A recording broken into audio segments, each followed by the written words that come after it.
नमस्कार दोस्तों, one week study point के ऑनलाइन प्लेटफॉर्म पर आप सभी का स्वागत है। आज की क्लास बीए सेकंड ईयर की वन वीक सीरीज आप सभी के सामने पेश है। बीए सेकंड ईयर की हिंदी साहित्य आप सभी के सामने पेश होगी।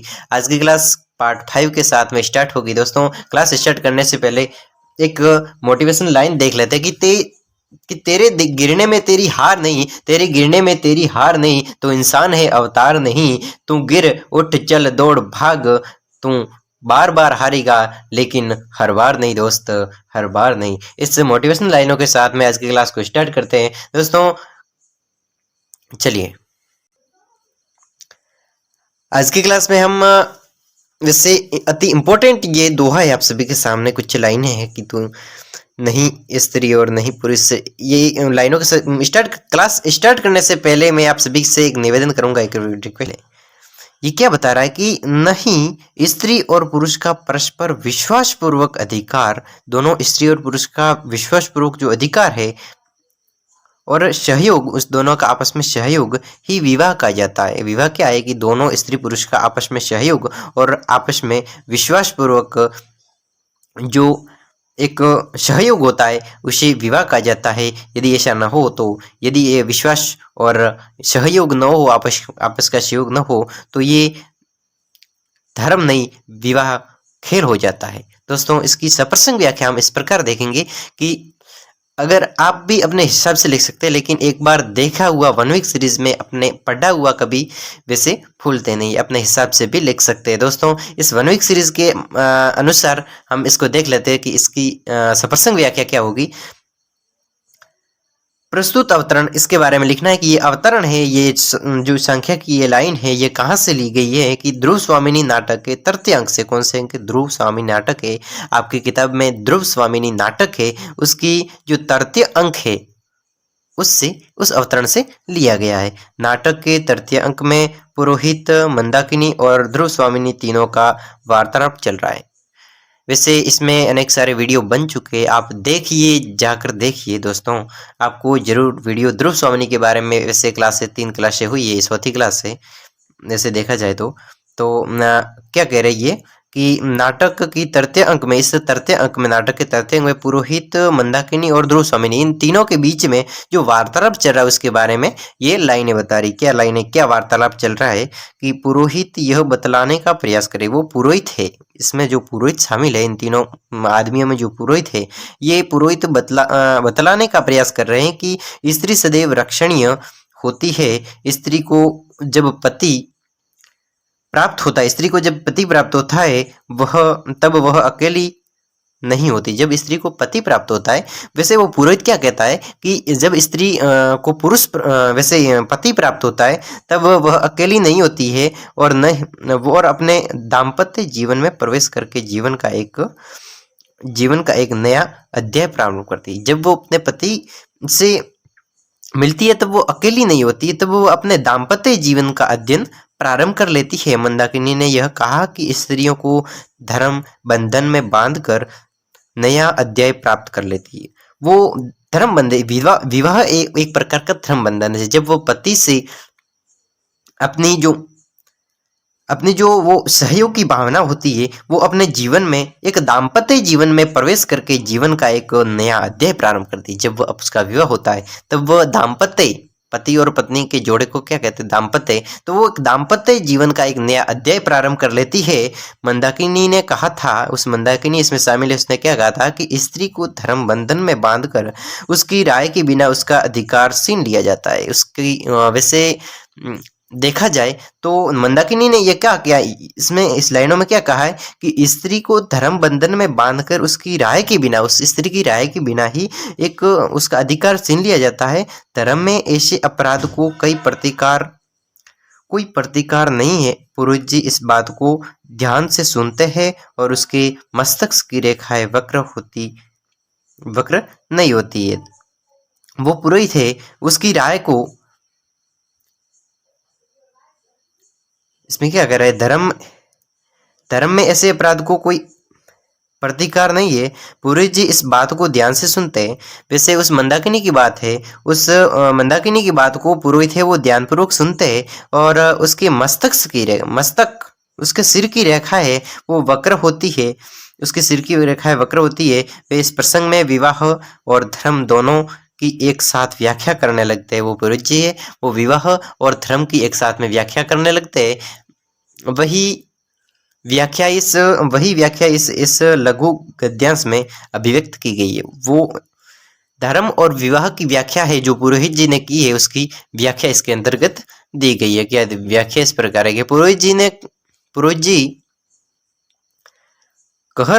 जी क्या कह रहे हैं कि स्त्री और पुरुष का परस्पर जीवन बिताना तो सामान्य सी बात है, किंतु यदि ये दोनों का विवाह के बंधन में बंध गई, स्त्री और पुरुष का जीवन है वो एक जीवन बिताना तो सामान्य सी बात है, स्त्री और पुरुष का जीवन बिताना तो सामान्य सी बात है, लेकिन उसका विवाह कर दिया जाए, स्त्री पुरुष का विवाह कर दिया जाए तो उसको विवाह के बंधन में बांध दिया जाए, तब दोनों को ही एक दूसरे के प्रति विश्वास की भावना रखनी चाहिए। दोस्तों, ये पुरोहित जी क्या कह रहे हैं कि जब स्त्री और पुरुष को विवाह के बंधन में बांध दिया जाता है तो उसको स्त्री पुरुष को एक दूसरे के प्रति विश्वास की भावना रखनी चाहिए और साथ ही साथ एक दूसरे के अधिकार की रक्षा भी करनी चाहिए। साथ ही साथ पति पत्नी को अपनी वैसे एक दूसरे की अधिकारों की रक्षा है वो भी करनी चाहिए। दोस्तों, इसमें क्या है कि वास्तव में विवाह स्त्री पुरुष का मिलन मात्र नहीं है। वास्तव में देखा जाए तो स्त्री और पुरुष का विवाह मात्र विवाह नहीं है। जब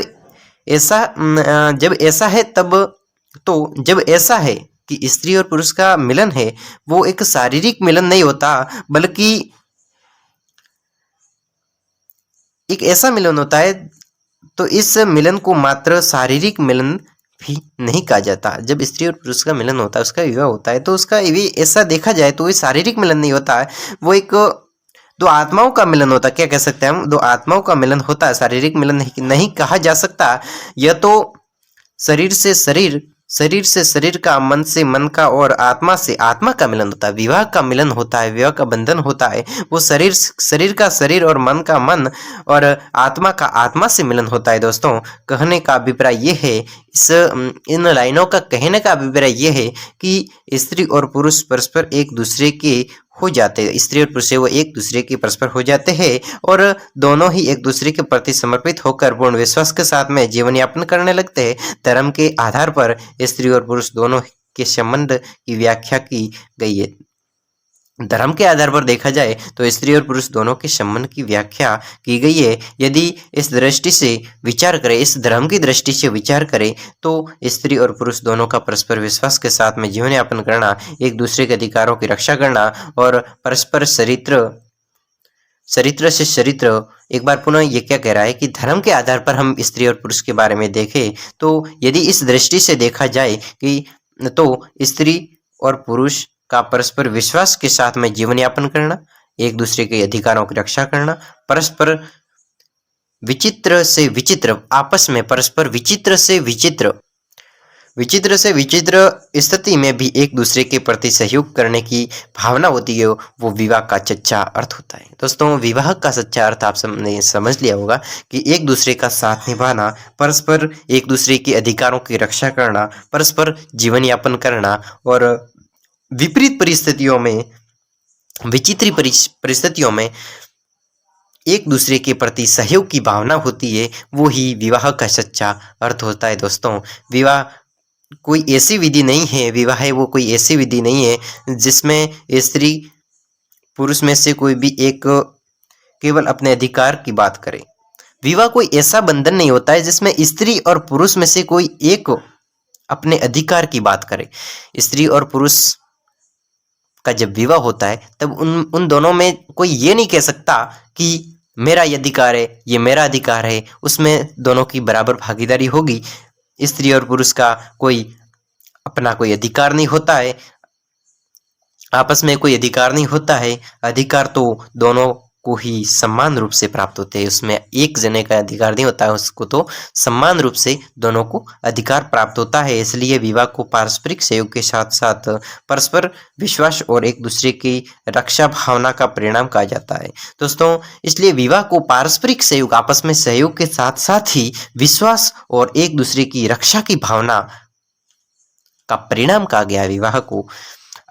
अंत में पुरोहित जी ने क्या बताया? पुरोहित जी ने कहा कि यदि विवाह में यह नहीं होता अंत में पुरोहित जी ने कहा कि यदि विवाह में यह नहीं होता तब धर्म और विवाह दोनों ही खेल मात्र हो जाते। जब विवाह में ये नहीं होता है, ये विश्वास की भावना नहीं होती है, सहयोग की भावना नहीं होती है विवाह के अंदर, तब ये एक मात्र का खेल बन जाता है दोस्तों। जब विवाह होने के बाद में एक दूसरे के प्रति विश्वास, एक दूसरे के प्रति रक्षा की भावना नहीं होती है, तो एक प्रकार का विवाह नहीं, ये एक प्रकार का खेल हो जाता है। क्या हो जाता है दोस्तों?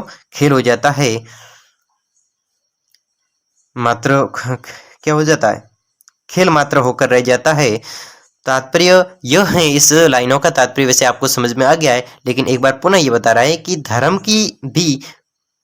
धर्म भी विश्वास पर टिका है दोस्तों। धर्म है वो भी विश्वास पर टिका है, विवाह भी विश्वास की मांग करता है। यदि विश्वास न हो तो पारस्परिक सहयोग की भावना, यदि विश्वास नहीं होता है तो पारस्परिक सहयोग, आपस में सहयोग की भावना, तो भावना न हो तो आपस में सहयोग की भावना न हो तो जिस प्रकार धर्म व्यर्थ हो जाता है, उसी प्रकार वैवाहिक बंधन भी व्यर्थ ढकासा बना रहता है, टूट जाता है, विवाह का बंधन टूट जाता है। आपस में विश्वास का पात्र होना पड़ता है दोस्तों। अगला है, इसकी टिप्पणी हम किस प्रकार करेंगे।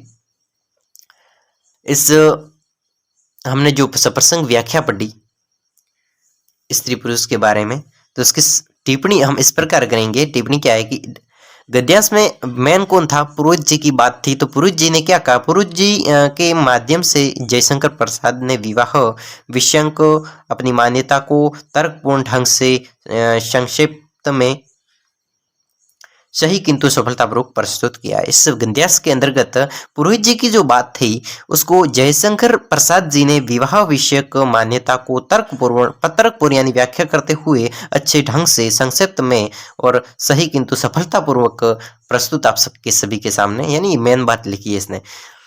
इसके अंतर्गत विवाह के सूत्र में विश्वास, एक और मेन बात क्या थी कि विवाह का सूत्र है उसके अंदर विश्वास, अधिकार, रक्षण और सहयोग के विशेष महत्व देकर यह बताने का प्रयास किया गया है। स्त्री पुरुष के संबंध इन्हीं बिंदुओं पर टिके। पुरुष और स्त्री के जो संबंध है वो विश्वास, आपस में सहयोग की भावना और रक्षा की, अपने अधिकार और रक्षा की भावना है, उसी के आधार पर ये संबंध है वो बना हुआ है दोस्तों, पर टिके रह सकते हैं। अगला क्या है? प्रसाद जी ने पुरोहित जी के माध्यम से, प्रसाद जी ने जो ये लेख लिखा है, जो ये कहानियां लिखी है, इसकी सब प्रसंग व्याख्या पढ़ रहे, इस कहानियों के अंतर्गत प्रसाद जी ने पुरोहित के माध्यम से धर्म विवाह को एक सूत्र में बांधते हुए जिस मान्यता को अभिव्यक्ति दी है, वही प्रसाद की भी मान्यता है। प्रसाद जी ने जो धर्म के माध्यम से और धर्म और विवाह के माध्यम से जो हमें सीख दी है, उस मान्यता को एक अभिव्यक्ति के रूप में आप सभी के सामने पेश की है, वही प्रसाद जी की मान्यता है। प्रसाद जी की यह भी मान्यता है कि ऐसा लगता है कि जैसे प्रसाद जी ने विवाह और धर्म के विषय में अपने विचारों को पुरोहित जी के माध्यम से अभिव्यक्त देने का सफल ही नहीं, सार्थक रूप से प्रयत्न किया है दोस्तों। इस लाइनों में क्या बताया है कि प्रसाद जी ने धर्म और विवाह के बंधन को पुरोहित जी के माध्यम से सफल ही नहीं, सार्थक रूप से आप सभी के सामने पेश किया है। गद्यांश में सूत्रात्मक शैली का प्रयोग किया। इस गद्यांश के अंतर्गत कौन सी शैली का प्रयोग? सूत्रात्मक शैली। स्त्री और पुरुष की व्याख्या के बारे में यदि आपके एग्जाम में, बीए सेकेंड ईयर के एग्जाम में सवाल आ जाए तो सूत्रात्मक, जिसमें सूत्र, ये देखो इसमें क्या कि एक दूसरे की रक्षा की भावना, वैसे विश्वास होना चाहिए, ये सभी जो सूत्र दिए हुए विवाह और धर्म के जो सूत्र दिए हुए, यानी इसमें सूत्रात्मक शैली का वर्णन किया गया है। और भाषा में परिष्कृत के साथ साथ सहज प्रवाह भी देखना, परिष्कृत भाषा के साथ में इसमें सहज है वो प्रभाव को, भाषा का प्रभाव देखने को मिलता है। दोस्तों अगली क्लास का वीडियो अगली क्लास में रहेगा, तब तक के लिए अनुमति दीजिए। अगर आप चैनल पर पहली बार थे और अंत तक बने रहे तो आप चैनल को सब्सक्राइब जरूर कर लीजिएगा। दोस्तों मैं आप सभी के सामने इसी प्रकार 1 वीक सीरीज, पूरी 1 वीक सीरीज आप सभी के सामने पेश होगी। अंत तक बने रहे तो सब्सक्राइब जरूर कर लीजिए। दोस्तों वीडियो पसंद आई तो वीडियो को लाइक जरूर कीजिएगा। दोस्तों धन्यवाद।